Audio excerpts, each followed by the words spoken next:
और पीछे थोड़ा पीछे हो जाएंगे 2 कदम और पीछे और सब लोग मुड़ के आ जाओ। की प्रमुख मांगे हैं पाठा क्षेत्र की।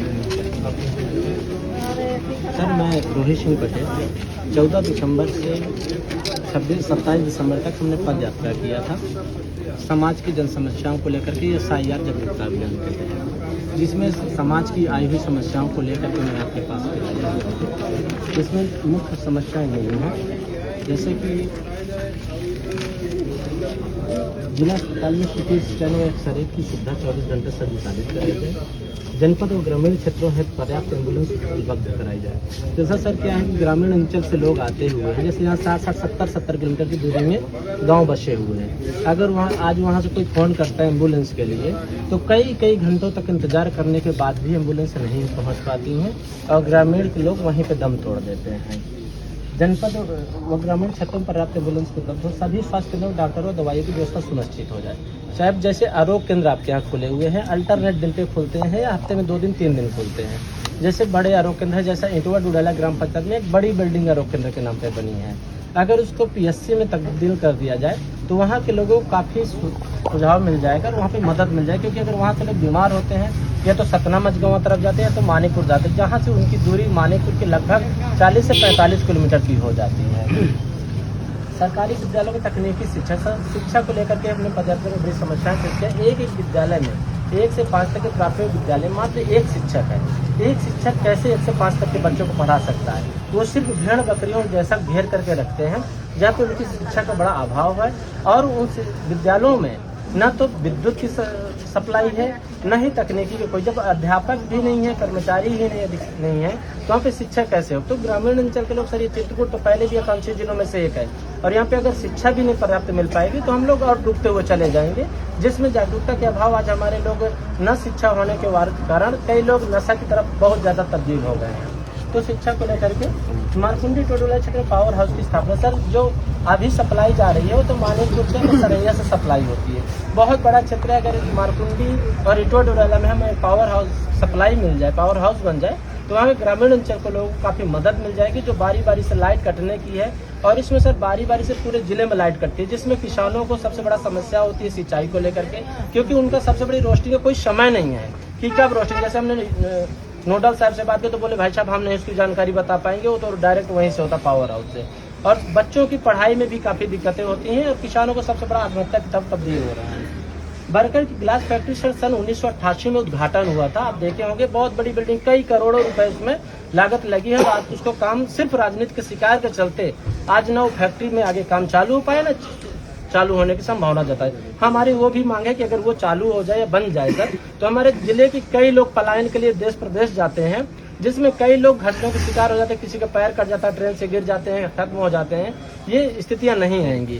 तो हमारी पलायन की भी एक फैक्ट्री है जो उस पर आप अमल करेंगे तो काफ़ी अच्छा होगा सर। पेयजल की कभी सिंचाई, जैसे कि एक सर गांव बम्बिया ग्राम पंचायत में कुसमोही गांव के एक मजरा मवान बस्ती है, आज भी सर पूरा पाषाण काल की तरीके से वहाँ लोग जी रहे हैं। सिर्फ अंतर इतना है कि वो कपड़े पहन रहे हैं और पका भोजन खा रहे हैं। ना तो सर वहाँ पैदल जाने की रास्ता है, न ही गाड़ी घोड़ा की रास्ता है, न ही लाइट है। इवन 2-3 हैंडपंप लगे हैं, वो भी पूरी तरीके से खराब हैं। आज भी जो बारिश का पानी जमा होता है उसी को आज भी वो लोग पी रहे हैं। सर ये मैं पद यात्रा के दौरान जो घर टू घर जाके देखा हूँ वो समस्या आपसे अवगत कराना चाह रहा हूँ। उसके बाद सर अन्न पशु इस समय इतना ज्यादा है कि अगर किसान अपना खेत जरा सा भी छोड़ दे तो किसान की खेती नहीं बच रही है। और सर पूर्व में भी हमने आपसे बात करके धान को लेकर के मुलाकात की थी, लेकिन किसानों को उचित मुआवजा नहीं मिला।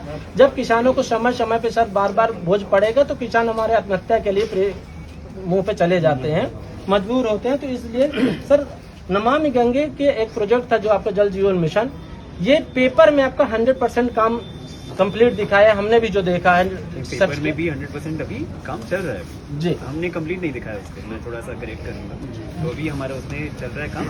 आपके द्वारा एक वीडियो 15 दिन पहले एक वीडियो डाला गया था, जिस वीडियो में आपने जिक्र किया है कि हर घर पानी पहुंच रहा है। इवन सर मैं आपको यहाँ से पूरे मानेपुर ब्लॉक के लगभग लोग यहाँ पे हैं, ये आपको ये कभी भी आपको समय मिले मैं आपके साथ चलना चाहूंगा और मुझे भी मौका मैंने मिले। बताया, हम खुद भी अभी नहीं कह रहे हैं कि 100% नहीं हुआ, अभी सैचुरेट नहीं हुआ है, काम चल रहा है। और सर- वर्तमान में टेस्टिंग का कार्य, पाइपलाइन लेइंग का कार्य वर्तमान में चल और रहा है। पाठा में सर विशेष करके पानी की बड़ी समस्या होती है, इस समय भी बड़ी समस्या है और गर्मियों में तो बहुत बड़े संकट आ जाता है पानी का। इसलिए मैं पहले से आपसे निवेदन कर रहा हूँ कि सर ये पानी की भीषण समस्या को देख करके सर देवांगना से मारकुंडी तक का चौड़ीकरण मार्ग, कई बार दिक्कतें हैं सर, बहुत पतला रास्ता है, कई मोड़े हैं और एकमात्र रास्ता है जो जुड़ने का।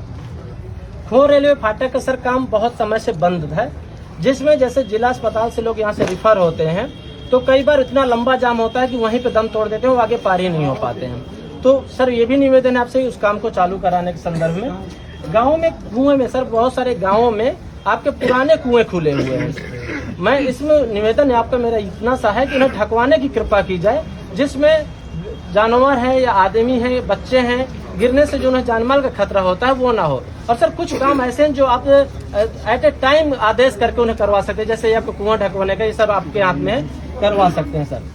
रोजगार सृजन से तो सर ये सारी जैसे SIR के साथ तहत सर बहुत सारे लोग, मैं जिस गांव से आता हूँ या जिस क्षेत्र से आता हूँ वहाँ के लोग शिक्षा के अभाव से बहुत दूर है, शिक्षा का बहुत ज़्यादा अभाव है। अगर वहाँ पे सर कैंपिंग लगा करके हम भी अपनी मदद कर रहे हैं लोगों को जागरूक करने के लिए, जो नाम कटे हैं उनको जुड़वाने का काम करने के लिए आपसे निवेदन करने आए हैं। ये समस्या सर मैं लेकर के आपके पास 15 समस्याओं लेकर के आपके पास आया हूँ निवेदन के रूप में, और यही निवेदन है सर कि इनमें हाँ सर CT स्कैन और एक्सरे मैंने इसमें ऊपर ही कॉलम डाला है कि जैसे 2 बजे के बाद सर कोई भी एक्सीडेंट आता है तो इमरजेंसी में एक ही डॉक्टर होते हैं, और इमरजेंसी में जहाँ वो डॉक्टर साहब देखते हैं कि इनके सर पे खून लगा या मुंह पे खून लगा है, वो कुछ नहीं देखते हैं, वो सीधे रिफर कर देते हैं। उनसे पूछने पे कई बार पता ये चला कि भाई साहब यहाँ CT स्कैन एक्सरे 2 बजे के बाद नहीं होता है, हम बताइए क्या दावा कर दें। जैसे अनकॉन्शियस हो जाता है तो कहते हैं हमें क्या पता कि इसके अंदर कितनी गंभीर चोट है। तो सर हमारा निवेदन इतना सा है कि 24 घंटे एक्सरे और CT स्कैन चालू कराया जाए, जिससे क्योंकि यहाँ ना तो ट्रामा सेंटर है ना ही मेडिकल कॉलेज है, सिर्फ कागजों में कई सालों से हम ये सुन रहे हैं कि बनने वाला है, कब बनेगा प्रभु जाने। तो सर इसलिए भी क्योंकि CT स्कैन एक्सरे अगर आपकी कृपा होगी तो 24 घंटे चालू हो जाएगा। ये सब निवेदन के तहत मैं आप सबके पास आया हूँ। सर एक निवेदन ये भी है कि इसमें जो आपके कार्य क्षेत्र में है, इस कार्य क्षेत्र में आपसे निवेदन, और मैं ये आशा करता हूँ कि आप इस जनहित में कार्य करने का जल्दी कृपा करवाएंगे, और इसमें मैं आपसे निवेदन करूँगा।